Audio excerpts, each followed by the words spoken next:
Please don't eat alone. Don't take the address of I am suffering permanently. As God is using people to touch you, touch somebody's life.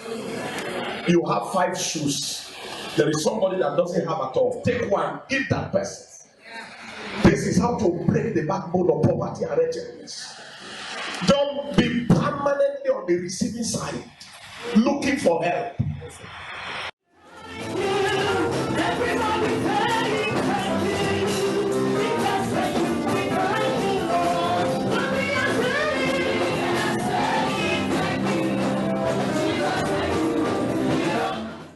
A major fourth institution, especially in these last days, is the marriage institution, the family.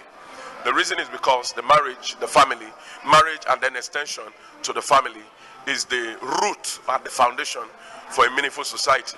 Whatever happens in the marriage and happens in the home and happens in the family affects the society. And it affects not just the society, it affects every department of their lives. And our counsel to everyone is put the fear of God first in your relationship with your spouse and your relationship with members of your family. The truth is, where we place God affects what happens around us and happens to us. So that is my counsel.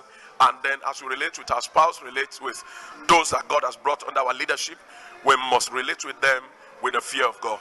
We must consider that there is a God that sits from heaven and that judges righteously in the affairs of men. We pray and we declare that the God who gave this vision, that God will strengthen God's handmaiden, our daughter, strengthen her and cause this vision to be fulfilled to the very latter, to the very end, in the name of Jesus. We pray for her that God will keep her strong, keep her healthy, and keep her loaded with vision and direction to move this vision into the fullness of God's purpose for her life in the name of Jesus. And our prayer also is that this vision shall not be arrested halfway, but shall see the full realization of divine potential and divine purpose in the name of Jesus. The Bible said the path of the just is like a shining light. It shines more and more. It is always more and more. And the Bible also tells us not to despise the days of little beginning. Fighting for my marriage 5 years ago was a baby, a very little baby. Today I see it as a big baby, and it is becoming an adult baby. The truth is this: it has been